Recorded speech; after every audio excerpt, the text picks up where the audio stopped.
Mokolo Télévision. Mokolo Télévision, c'est la différence, l'excellence et l'expertise dans le métier. Mokolo Télévision, une chaîne généraliste, une chaîne évangélique, sportive et politico-sociale. Mokolo Télévision, abonnez-vous et restez.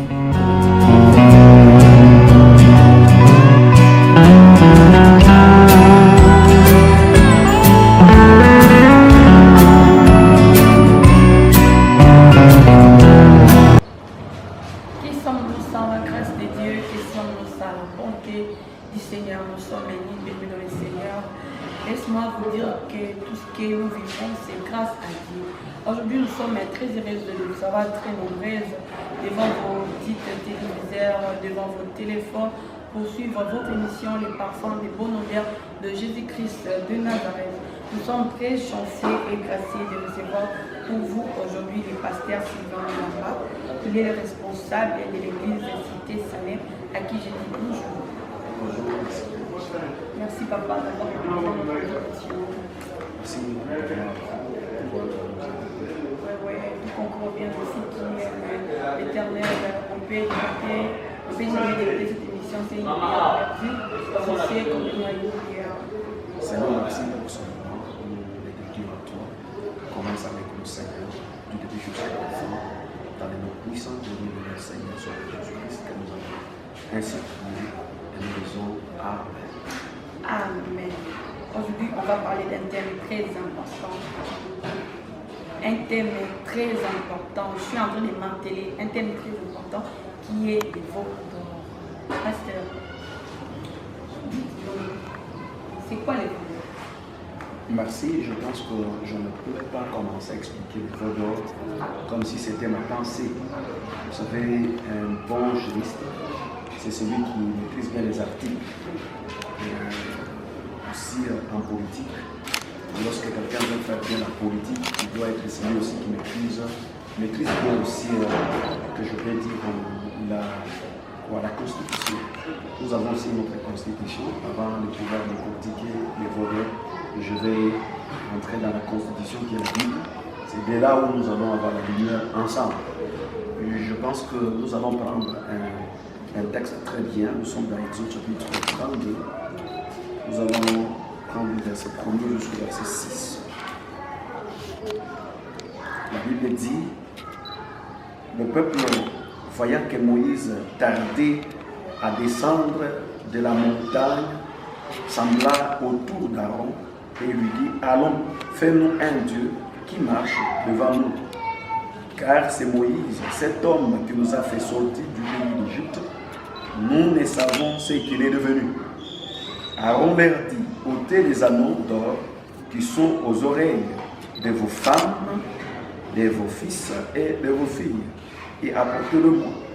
Et tous ôtèrent les anneaux d'or qui étaient à leurs oreilles, et ils les apportèrent à Aaron.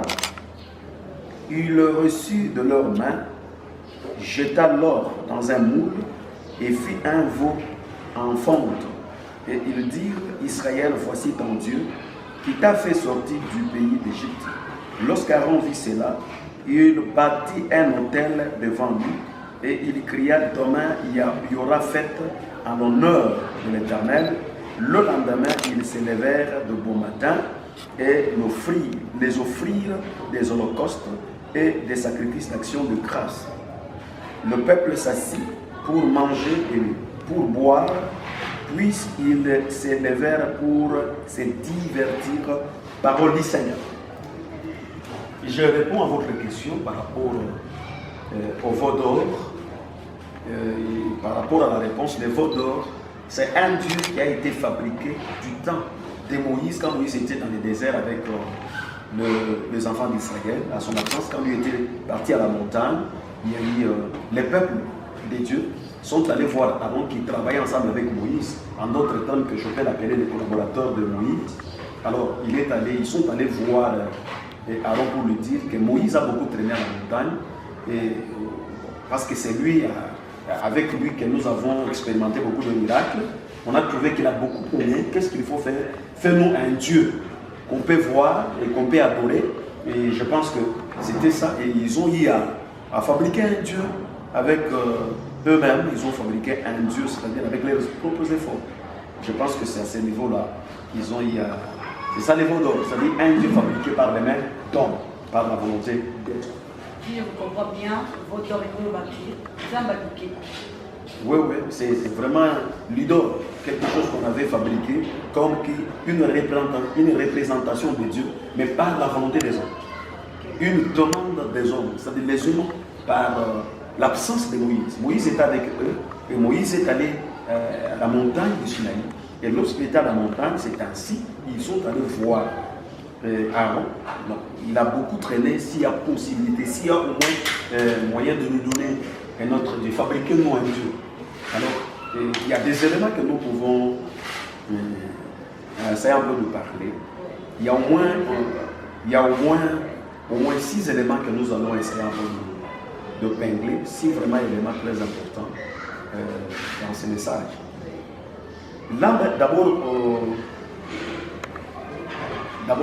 il y a accomplir la volonté des hommes, non la volonté de Dieu. Tout homme qui s'implique dans l'idolâtrie, il est en dehors de la volonté de Dieu. Parce que Dieu, d'abord, lui-même, c'est un Dieu jaloux. Il dit, c'est un Dieu jaloux, il n'accepte jamais d'être mélangé avec d'autres dieux. C'est ainsi que Christ lui-même dit, un homme ne peut pas servir deux maîtres. Il haïra l'autre et il le verra. C'est-à-dire quoi? Ils ont d'abord accompli, et c'est-à-dire ils marchaient selon la volonté des hommes. C'est ainsi que nous pouvons aussi donner un conseil. Ils ont pour accomplir la volonté à battre. Il est là juste pour accomplir la volonté humaine. C'est-à-dire tout celui qui accomplit la volonté des hommes en mettant à côté la volonté de Dieu, c'est le feu d'or. C'est ça d'abord la première des choses. La deuxième des choses, c'est mettre hors du droit chemin, c'est-à-dire qu'ils étaient d'abord en dehors. En d'autres termes, c'était l'égarement. Ils ont quitté le chemin où Dieu les avait tracé. Le chemin, c'est écouter Moïse, écoutez-moi à travers Moïse. C'est-à-dire, Dieu a fait de Moïse comme un représentant qui nous représentait. C'est-à-dire, si le peuple avait besoin d'écouter Dieu, il pouvait passer par Moïse. C'est-à-dire, Moïse était un intermédiaire entre le peuple d'Israël et Dieu. C'est-à-dire, si le peuple a besoin d'écouter Dieu, il fallait passer par nous. Moïse va consulter Dieu. Moïse va parler avec Dieu. Maintenant, quand Moïse écoute, c'est-à-dire Moïse écoute ce que Dieu veut, il amène au peuple, et le peuple va maintenant se plaindre auprès de Moïse. Et Moïse aussi va amener les plaintes du peuple auprès de Dieu. C'est-à-dire, lorsque le peuple est là en train de se plaindre, Moïse va prendre. Maintenant, et ils ont dit que Moïse a beaucoup traîné. Et Moïse a traîné, qu'est-ce qu'il faut faire? Il faut nous faire les choses qui vont nous plaire. C'est ce que nous vivons aujourd'hui, par exemple. Par exemple, accomplir la volonté. Par l'accoutrement, par exemple. On peut appeler aussi un mauvais accoutrement les veaux d'or. Quelqu'un, vous êtes à la télé, vous suivez une série, peut-être des Ivoiriens, ou soit, je ne sais pas, Vous suivez, et puis vous, il y a un modèle que vous avez de l'accoutrement, selon la parole de Dieu, selon les prédications que vous écoutez, mais par rapport à une télévision, à une série télévisée, vous suivez et votre accoutrement change par rapport à ce que vous avez vu. C'est-à-dire, vous voulez accomplir la volonté des sentiments d'homme, qui est d'accomplir la volonté de Dieu. Ça s'appelle aussi les veaux d'or. Mais aussi, même dans des églises, on trouve aussi les veaux d'or. Par exemple, dans une église où il y a des partenaires, parce qu'ils ont des moyens, ils viennent vous voir pour vous demander, pasteur, dans notre église, il n'y a pas moyen de prêcher des prédications sur, il faut soutenir la polygamie, par exemple. C'est-à-dire, vous voyez un pasteur, par rapport aux demandes, aux besoins du peuple, aux gens qui sont influents au sein de l'église ou de la communauté, qui s'approchent de lui par rapport à certaines influences politiques ou je ne sais pas. Alors, quand ils viennent, ils imposent leur volonté et toi, en tant que leader, tu tombes dans les pièges et puis tu vas fabriquer, c'est-à-dire tu vas accomplir leur volonté. En d'autres termes, on peut appeler ça un faux d'or. Si je vous comprends bien, le faux d'or, c'est accomplir la volonté des hommes. Non la volonté de Dieu. Parce que, je vais m'expliquer encore bien, parce que Moïse, quand ce n'est pas, l'initiative n'était pas l'initiative d'Aaron. L'initiative, c'était l'initiative du peuple. Lui, Aaron, comme il connaissait le Dieu de Moïse, et lui, comme il était aussi un assistant de Moïse, il pouvait aussi encourager au peuple et leur dire, non, Moïse reviendra. Moïse n'est pas parti à la montagne pour toujours, il reviendra. C'est comme le cas de Christ. Prenons la préfiguration de notre bien-aimé Moïse comme Jésus-Christ. Jésus est avec nous, il nous a dit, il est bon que je m'en aille. Il est parti pour revenir pour la seconde fois. Mais regarde ce qui se passe aujourd'hui. Il y a celle-là, parce que Jésus traîne, il y a beaucoup de choses. Il y a l'homosexualité, il y a beaucoup de choses que nous sommes en train d'assister aujourd'hui. Ça, c'est les veaux d'or. Et plus loin, vous voyez, il y a des prêtres, il y a des pasteurs capables, prêts à pouvoir bénir des mariages homosexuels. Pourquoi? Parce qu'ils sont en train de chercher à pleurer aux hommes qu'à Dieu. Ça s'appelle aussi, en d'autres termes, les veaux d'or. Alors, est-ce qu'on peut, pasteur, veaux d'or, les hommes ont caractéristiques ou quoi? Oui. C'est là où on était juste allé vite. C'est ainsi que je vous ai dit. D'abord, pour trouver que quelqu'un déjà, il est impliqué dans ce qui concerne les veaux d'or. Vous savez, je retourne d'abord dans l'histoire. Pendant que le peuple s'est approché d'Aaron pour demander pourquoi Moïse a traîné, il nous faut un Dieu. D'abord, un. Deux, la Bible dit c'est de l'abondance du cœur que la bouche parle. Ils ont parlé, c'était leur souhait. La deuxième des choses, lorsqu'ils ont seulement eu la pensée de dire que Moïse traîne, c'est l'ingratitude. Parce que quand on est ingrat, on oublie facilement les bienfaits de Dieu. Mais si vous vous retrouvez là où vous êtes aujourd'hui à Horeb, et vous êtes là, et Moïse dit, est à la montagne, vous êtes là en train d'attendre parce que c'est celui, le chef de file que Dieu a établi. Mais vous oubliez que ce n'est pas des veaux d'or, ce n'est pas un Dieu fabriqué par les mains des hommes qui vous ont fait sortir de l'Égypte. C'est le Dieu de Moïse. Le Moïse qui traite là, c'est son Dieu. Vous avez expérimenté des miracles, vous avez mangé la manne, vous avez vu toutes sortes de miracles. Mais comment le Dieu que vous voulez maintenant mettre une nature au milieu de vous, vous ne le connaissez pas, vous ne l'avez jamais vu, il n'y a aucun miracle que vous avez expérimenté de lui. Et pourquoi? C'est d'abord l'ingratitude. C'est un des caractères d'un homme qui fabrique un veau d'or, c'est un ingrat. Et quand vous lisez dans 2 Timothée, chapitre 3, commençant par le verset 1er, la Bible dit, auteur Dieu, au dernier jour, il y aura des temps difficiles. Et la Bible dit, les hommes seront ingrats. L'ingratitude, c'est un signe du temps de la fin. C'est-à-dire que quand vous trouvez quelqu'un aujourd'hui, Dieu t'a donné l'argent. Tu n'avais rien. Dieu te donne l'argent, mais tu as beaucoup d'argent maintenant. Quelqu'un vient te dire non, tu vas avec ton argent ici, il faut chercher maintenant à intégrer dans les loges pour devenir millionnaire. Mais tu étais zéro. Tu n'avais rien. Maintenant, aujourd'hui, tu as quand même 2. Maintenant, comment ces loges-là, quand tu étais zéro, n'étaient pas capables de venir sans tes efforts, te donner l'argent? C'est l'ingratitude, par exemple. C'est l'ingratitude. C'est-à-dire, les veaux d'or, c'est une œuvre de l'ingratitude du peuple d'Israël. C'est-à-dire, quelqu'un qui a la possibilité, la facilité d'oublier les bienfaits de Dieu dans le passé. Vous voyez un peu ça? C'est ça, d'abord, un élément important. L'ingratitude. Être ingrat envers Dieu. Vous voyez un peu ça? C'est aussi un élément très important, l'ingratitude. Et vous savez, lorsque déjà, la première des choses, d'abord, je vous ai parlé de l'égarement. Quand quelqu'un déjà est égaré, donc il devient d'abord incrédible, il n'a pas besoin d'écouter, lui, il a besoin maintenant de ramener plusieurs personnes là où lui il est. Vous voyez un peu ça? Alors, ce sont des choses vraiment que nous vivons aujourd'hui. Vous voyez, la Bible, c'est vraiment une richesse. Ce sont des choses qui se sont déroulées hier avec le peuple d'Israël. Ce sont des choses encore que nous vivons aujourd'hui avec l'Église. Vous pouvez vous imaginer, vous pouvez avoir un frère à l'église, une soeur à l'église qui n'avait rien. Dieu l'assiste, Dieu les bénit. Maintenant, vous voyez quelqu'un lui dit non, tu vas à ton niveau, toi, tu dois avoir quand même quelque chose, un fétiche pour la sécurité. Mais quand j'étais sans argent, Dieu m'a donné l'argent. Quelle est la sécurité qui dépasse? C'est celui qui m'a donné l'argent. C'est ça le problème maintenant. L'ingratitude. Vous voyez que je me pose des questions. C'est un problème aussi de l'ignorance. Car la Bible dit mon peuple périt par faute de connaissance. Parce que lorsque vous êtes ignorant, vous pouvez vous détruire seul sans le savoir. Vous pouvez vous détruire seul sans que vous sachiez comment vous êtes en train de vous détruire. Par exemple, par exemple. Parce que les faits simplement, je vois beaucoup de choses. Quelqu'un qui abandonne Dieu à cause de l'ingratitude. Parce que le fait d'abandonner Dieu pour ôter les amours et donner, c'est compliqué. C'est compliqué. Je veux ajouter un texte là qui me vient à l'esprit. C'est Deutéronome chapitre 9. Un texte très important. Le verset 12.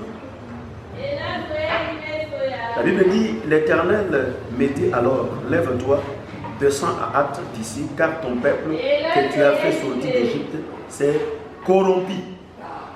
Ils se sont promptement écartés de la voie que je leur avais prescrite. Ils se sont fait une image de fonte. C'est-à-dire, ils ont quitté dans la voie de Dieu, ils sont allés à côté de la voie de Dieu. Là, c'était déjà un problème. Parce que quelle était la raison de cette c'était quoi la raison? La raison, c'est d'abord l'ingratitude. C'est ce que je voulais dire. Ce que nous sommes ingrats. C'est-à-dire, tout le monde a un droit dans le mariage, tout le monde a un libala, nous sommes pas dit, mais surtout qui a quoi il y a un centenaire. Beaucoup de gens qui sont centenaires, ah, na nini au moi si à qui on et que vous trouvez plus loin, moi c'est encore azana ban na ban yango oyo à qui vous trouvez. C'est-à-dire c'est un problème d'ingratitude. C'est-à-dire à bossani au l'âme. L'ingratitude est condamnable comme ça. Comment vous pouvez être ingrat? Les ingrats n'hériteront pas les royaumes de Dieu. C'est-à-dire c'est quelqu'un, les ingrats, les hypocrites sont des gens de même caractère. Comment vous, c'est Dieu. Retournons d'abord à l'Égypte. Ils sont en Égypte, sans espoir. Dieu choisit Moïse. Dieu appelle Moïse. Il donne à Moïse la mission. Et ils ont commencé à expérimenter des miracles. Donc on peut dire l'histoire de la Bible. Il n'y a personne, il n'y a pas un peuple qui a expérimenté des miracles comme le peuple d'Israël. À peu près duplé que Dieu avait frappé en Égypte pour qu'il soit libéré. Et quittons d'abord l'Égypte, ils sont arrivés devant la mer Rouge. La mer Rouge devant eux. Écoutez, depuis que le monde existe, alors ils sont devant la mer Rouge, bateaux, hélicoptères, avions. Et Dieu demande à Moïse de parler. La parole seulement. Il parle, il prend sa vierge, il va tendu. Et puis Maïka Bouani. Et puis Bango va côté il touche un mur. Hein. Ce n'est pas un mur qui a été bâti par la main de l'homme, mais un mur que Dieu a fondé, il a formé avec de l'eau. Et il traverse à sec. Et ils sont au-delà, mais ils oublient ces dieux-là, ils sont en train de se dire, nous n'avons pas besoin encore de Dieu là, mais nous avons besoin que nous avons besoin d'avoir un autre Dieu. Vous voyez que c'est normal. Déjà, c'est l'ingratitude. C'est-à-dire le fait de ne pas quelqu'un qui commence à adorer un homme pour dire que c'est lui Dieu. Par exemple, il y a des prophètes. Il y a des prophètes aujourd'hui. Il y a un prophète, non, tel prophète, il est Dieu. Mais comment toi tu es ingrat jusqu'à ce niveau-là? Comment? Prenons l'exemple. Je prends l'apôtre Jean quand il était à l'île de Patmos. La Bible dit il est là à l'île de Patmos. Il est entré dans la révélation, il voyait la révélation. La Bible dit, pendant qu'il était tantôt de voir la révélation, il y a un ange qui a apparu. Quand il a vu l'ange, écoutez la réaction de Jean et l'ange. Maintenant, Jean descend à genoux devant l'ange. Et l'ange lui dit, non, ne descends pas à genoux, car toi et moi, tous nous sommes des créatures. Si un ange a refusé que Jean ne puisse pas se prosterner devant nous. Mais à combien plus forte raison un prophète, or l'ange, c'est parmi des créatures que Dieu lui a créées. Mais nous sommes créés par Dieu, mais nous sommes sortis par la voie de la maternité. Mais l'ange n'est pas passé par là, mais l'ange dit, nous sommes tous des créatures. Mais à combien plus forte raison un prophète qui est né de, je ne sais pas, du Kassai, de Bas-Congo, soit des États-Unis ou je ne sais pas. C'est quelle est la gratitude de quelqu'un qui commence à adorer un prophète qui peut-être qui est mort d'une maladie, comme tout le monde, et vous, là, vous vous mettez à l'adorer. Ça fait un faux d'or. C'est nier la grandeur de Dieu. C'est nier ce qui est Dieu. Vous voyez un peu ça? C'est nier Dieu. Ça, c'est l'ingratitude. Alors, l'ingratitude, vraiment, c'est quelque chose à éviter. Là, ce sont des choses qui nous impliquent maintenant dans les veaux d'or. Et quand on parle du veau d'or, en d'autres termes, c'est l'idolâtrie. C'est adorer un autre Dieu en dehors de Dieu. Or, Dieu ne peut pas accepter ça. Il est jaloux. Très jaloux. Il ne peut pas accepter ça. Vous savez, il y a un élément que je vais encore ajouter. C'est la mauvaise foi. La mauvaise foi. Pourquoi j'ai dit la mauvaise foi? De tout le temps qu'ils étaient avec Moïse, avant que Moïse puisse monter à la montagne, Moïse, tozana ba or na biso na ba mbongo to pesa yo comme ça, au sale lango nini, au sale lango tambon, au sale lango telo moboy. Ils n'ont pas donné, hein. Mais bango a eu courage au moins de donner et simplement pour les veaux d'or, un Dieu qui devait fabriquer, mais là ils ont libéré. Je vais dire quoi? La mauvaise foi du peuple. Quelqu'un est capable, quand il y a un concert, il est pris dans une église, il peut aller dans un concert où un musicien profane chante, il monte au podium, il met ces musiciens-là $4,000, parce qu'on a cité le nom de son village. En espèce. Il le met là en espèces. Mais incapable d'acheter un micro dans son église. C'est un vendeur. Comment votre ingratitude, vous trouvez mieux de donner $4,000 à un musicien qui chante. Quand vous lui donnez, lui aussi, il va encore, ou soit violer vos filles, ou soit il va chanter, il peut chanter d'abord ces chants pour détruire encore vos enfants, mais toi tu es en train de les financer. C'est la mauvaise foi. C'est ce que nous vivons tous les jours ici. C'est ce que nous vivons. Quand on donne l'argent à un pasteur, ou soit on donne à l'église, les gens parlent. Il y a des émissions. Mais quand c'est un musicien, ou soit c'est un féticheur, non, les gens ne font même pas mention. C'est la mauvaise foi. C'est ça la mauvaise foi. Quand il y a c'est-à-dire la présence du veau d'or, c'est l'œuvre de la mauvaise foi. L'œuvre de la mauvaise foi. Mais quelqu'un dit, oh non, vous savez, les musiciens tels, c'est moi qui l'ai habillé. Vous voyez les concerts qu'il a livrés à Paris, c'est moi qui l'avais habillé. Je trouve ça normal, c'est pendant que ces musiciens-là, lui ne bénéficie rien. Je vous dis, j'ai un témoignage. Un frère là, qui avait beaucoup d'argent, lui était le sponsor d'un musicien. Oui. Il l'a sponsorisé pendant plusieurs années. Et il est tombé en faillite. Alors un jour, il arrive, lui avait organisé un concert, le musicien en question. Et lui est allé aussi, il dit, non, bon, je suis un ancien partenaire de ces musiciens-là. Il arrive à la porte. Et il y avait des gardes là-bas, et puis il y avait il faut entrer, l'entrée, il faut présenter votre billet. Alors quand il arrive, il n'avait pas de billet. Je lui dis, qu'est-ce qu'il y a? Non. Et puis, vous savez, quand vous avez beaucoup de moyens, et puis vous n'avez plus de moyens, les respects diminuent, hein, aux gens qui n'ont pas Dieu. Alors il arrive comme ça, les gens, qu'est-ce qu'il y a? Mon cher, tu n'as pas de billet? Oh non, demandez seulement à votre leader que je suis ici. Il avait dit, mon cher, j'ai compris. C'est ainsi que la Bible dit dans Psaume. Maudit soit l'homme qui se confie dans l'homme. Vous voyez ça? C'est-à-dire, c'est la mauvaise foi. C'est ainsi que ce que je peux dire aux enfants de Dieu. Il ne faut pas investir dans l'homme. Il faut investir dans le Seigneur. Car Jésus lui-même dit, à qui suis-je débiteur? Je le payerai.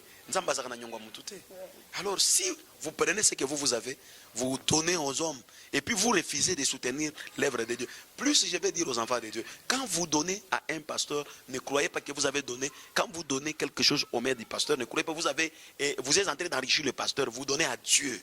Lorsque vous êtes en train de bâtir un temple, vous donnez l'argent à l'église pour acheter des instruments, ce n'est pas pour le bien d'un homme, c'est pour Dieu. Mais la mauvaise foi, c'est prendre ce qu'il faut donner à Dieu et investir dans le monde. Ça, c'est la mauvaise foi. Par exemple, il y a la mauvaise foi. Alors, pasteur, dites-nous quelles sont les conséquences pour ceux-là qui adorent le veau d'or. Il y a des conséquences. La première chose, nous sommes dans Deutéronome chapitre 9, le verset 8. La Bible dit à Horeb, vous excitâtes la colère de l'Éternel, et l'Éternel s'irrita contre vous et eut la pensée de vous détruire. La première conséquence, c'est attirer la colère de l'Éternel. C'est-à-dire, quand vous adorez un autre Dieu, quand vous faites les choses, quand vous êtes égaré, ce que vous allez tuer comme conséquence, ça attire la colère de Dieu. Maintenant, il y a des choses qui marchent avec la colère de Dieu. C'est la destruction. Oui, oui. Vous voyez, par exemple, c'est comme la période que nous sommes en train de passer avec vous. C'est une période où tous les méchants, tous les adorateurs du veau d'or, ils sont en train de vivre la colère de Dieu. C'est pourquoi vous allez voir, il y a deux personnes qui sont atteintes du coronavirus, mais un meurt et l'autre vit. Ouais. C'est quoi? Là, quand on trouve, Dieu trouve que celui-ci, en lui, il y a mon intérêt, Dieu va le protéger. Mais là où il n'y a pas l'intérêt de Dieu, c'est pourquoi la Bible dit, l'ange de l'Éternel campe tout autour de ceux qui les craignent. Et puis, il les arrache au danger. Vous voyez? Maintenant, quand quelqu'un n'a pas la bonne foi, quelqu'un s'est déjà égaré, là, Dieu le détruit. Il y a la destruction de Dieu. Domoni lelo bato bakolela. Bazaki, mobile na mobile babalani. Okokuta, mosusu basi na basi, mwasi na mwasi babalani. Alors, ça va tuer la colère de Dieu. Ça va tuer la colère de Dieu. Et la colère de Dieu, ce qui est quitté, Moussala Nangweza ko détruire. Souvenez-vous du Sodome et Gomorre. Ouais. Nzamba Tumbi. Souvenez-vous du temps de Noé. Il y a eu de lige. Et souvenez-vous aussi du Corée. Nzamba Fangoni Mabele, Meliba, tout ça c'est la colère. Ce sont des choses qui attirent la colère de Dieu. Et quand Dieu se fâche, il y a la destruction. Que les gens ne pleurent pas, en train de pleurer. Non, papa, laisse à adorer les veaux d'or. Il y a des gens qui parlent que non, les gens adorent d'autres dieux, mais tu peux adorer les veaux d'or sans les savoir. Vraiment. Ça peut attirer la colère de Dieu.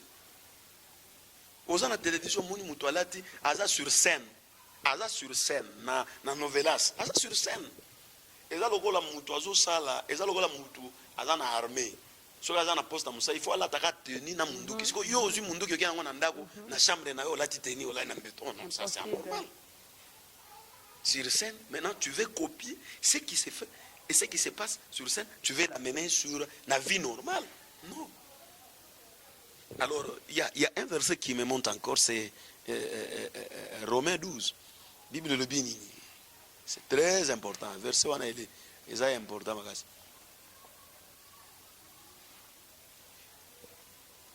La Bible dit, je vous exhorte donc, frères, par la compassion et par les compassions de Dieu, à offrir vos corps comme un sacrifice vivant, saint, agréable à Dieu. Ce sera de votre part un culte raisonnable.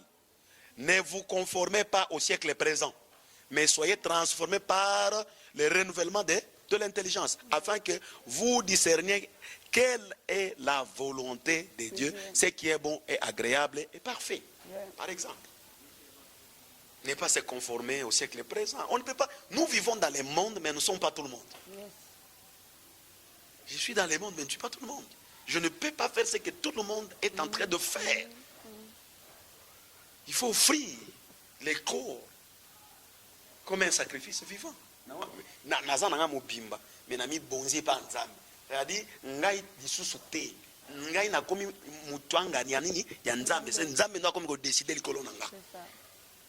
Et ça est l'eau moko te. C'est ce que nous voulons à ce que les enfants de Dieu puissent comprendre. Je pense que c'est parmi des conséquences. Et quand on dit les conséquences, c'est aussi quelque chose qui attire la malédiction. Oh. Il y a la différence entre la malédiction et la bénédiction. Ouais. Et bénédiction veut dire parler en bien. Ouais. Malédiction veut dire parler en mal. Maintenant, si Dieu est en colère, il va parler en bien envers vous. Jamais. Directement, il parle à mal. Et quand il parle à mal, nous appelons ça malédiction. Et cette malédiction qui ne vient pas du diable, la malédiction de Dieu. Vraiment. Si vous êtes maudit par les hommes et par les diables, qui ôte cette malédiction, c'est Dieu. Maintenant, si vous êtes maudit par Dieu, qui ôtera cette malédiction? Personne. C'est ça. Je pense que c'est ça. Alors, homme de Dieu, dites-nous, que pouvons-nous faire pour retourner à ses genoux? Hein? Bah, oh, déjà, bah, déraya qui va, oh, bah, comme ça qui va vodor. Bah, il faut ça, il faut besoin de makolo. Nous sommes dans Jérémie. Oui. Jérémie chapitre 18.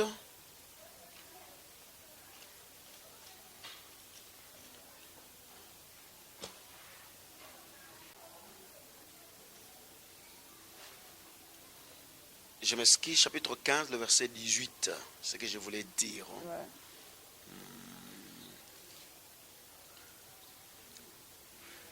Pourquoi ma souffrance est-elle continuelle? Et pourquoi ma plaie est-elle douloureuse? Et ne veut-elle pas se guérir? Ça serait pour moi comme une source trompeuse, comme une eau dont on n'est pas sûr. Le verset 19, je réponds à votre question. Ouais. C'est pourquoi, ainsi parle l'Éternel, si tu te rattaches à moi, je te répondrai.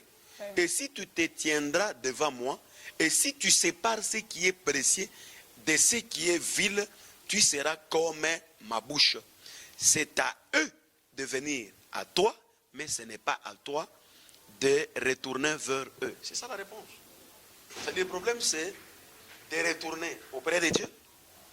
Et ce n'est pas toi d'aller faire ou d'aller vers le monde. Nous sommes ici pour que ceux qui sont dans le monde, de quitter le monde, de venir vers nous. Ouais. Si simplement tu te répands, tu quittes cette mauvaise voie et tu retournes auprès de Dieu, c'est fini. Et c'est fini. Dieu va te pardonner et il va te rendre sa bouche. Ok, homme de Dieu, on avance petit à petit à la fin de notre émission. Alors, quel est le mot de la fin que vous pouvez dire au peuple de Dieu? Vous savez, je ne vais pas simplement chuter rapidement, je vais aussi ajouter un élément. Pourquoi pas, papa? C'est, vous savez, faire les choses en dehors de la volonté de Dieu, c'est mépriser Dieu. Oui. C'est humilier Dieu. Écoutez, regardez d'abord lorsque vous humiliez une autorité. Et il y a toujours ce qu'on a dit, atteinte à l'autorité. Mais Dieu, c'est mépriser Dieu. Alors, quand vous méprisez, je suis en train de demander à nos amis qui sont en train de nous suivre. Vous savez, Dieu n'est pas compliqué. Le problème, c'est quoi? Nous, les hommes, sommes en train de compliquer les choses de Dieu. Vous, soyez simplement simple. Restez avec lui. C'est lui Dieu. Il ne faut pas le mélanger. Il ne faut pas être ingrat. N'oubliez pas. Écoutez, si c'est... Bon, je me suis toujours posé la question.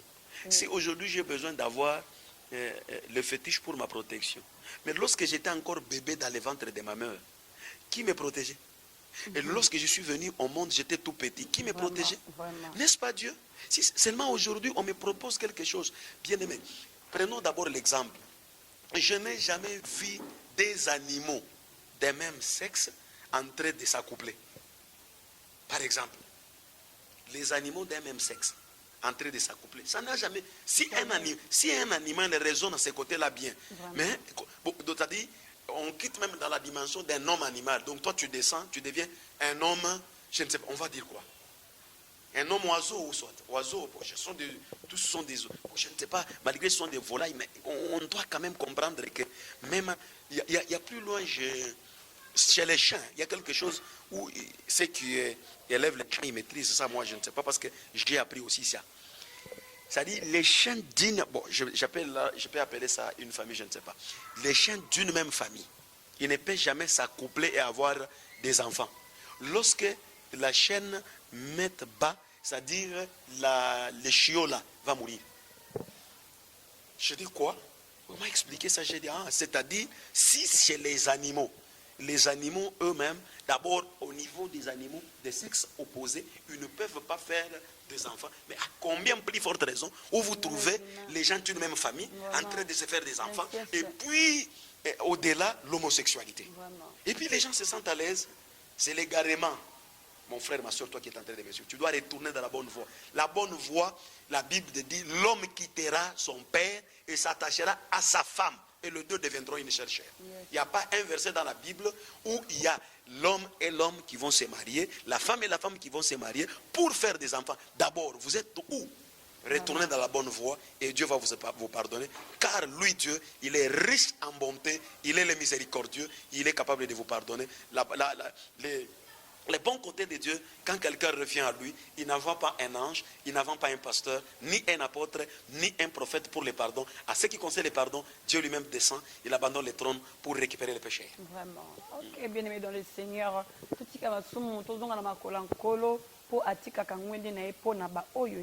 Alors, pasteur, on chute déjà. Dédicace na baibazol andabiso na bana nyonso église cité de Salem.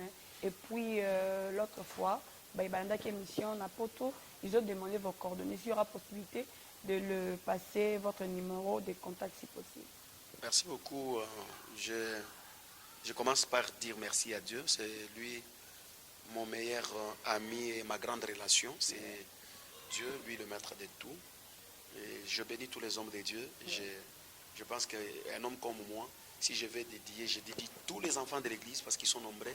Et citer leur nom, ça ne va pas aller. Je bénis aussi les patrons de cette chaîne, oui. Un homme de cœur, de tout cœur, merci beaucoup papa. Soyez bénis de tout cœur. Et papa Bavon, soyez bénis avec votre famille. Je bénis aussi ma famille, et mon épouse, maman Francine Moulamba, ainsi que tous mes enfants. Je les bénis de passage. Et tous les hommes de Dieu, il n'y a pas moyen de citer tous les hommes de Dieu parce qu'ils sont nombreux. Ils sont vraiment nombreux. Je donne mes coordonnées. Nous sommes en République démocratique du Congo, et précisément à Kinshasa. Notre grande communauté s'appelle Église Cité Salem. Nos numéros, nous avons deux numéros. Nous avons le premier numéro 0243 85 430 47 17. Le deuxième numéro 0243 81 684 71 49. Je pense que c'est ça nos coordonnées. Ok, merci homme de Dieu. Nous savons tous les bonnes choses ne dire jamais. Voici arrivé à la fin de notre émission. Merci de l'avoir suivi. Nous ne pouvons jamais finir cette émission sans dire un grand merci à notre frère Béni Moubenga Alimete, sans oublier Papa Bavon, Maman Thérèse, sans oublier encore Maman Jackie Basso Sandona, ma maman chérie. N'oubliez pas d'aimer notre chaîne, surtout de partager cette émission et surtout abonnez-vous. Homme de Dieu, conduis-nous à une prière de clôture. Nous allons prier. Seigneur, merci parce que tu es Alpha, tu es Oméga. Tu as commencé avec nous. Tu viens de chuter avec nous. Nous recommandons tous ceux qui nous ont suivis et ceux qui vont nous suivre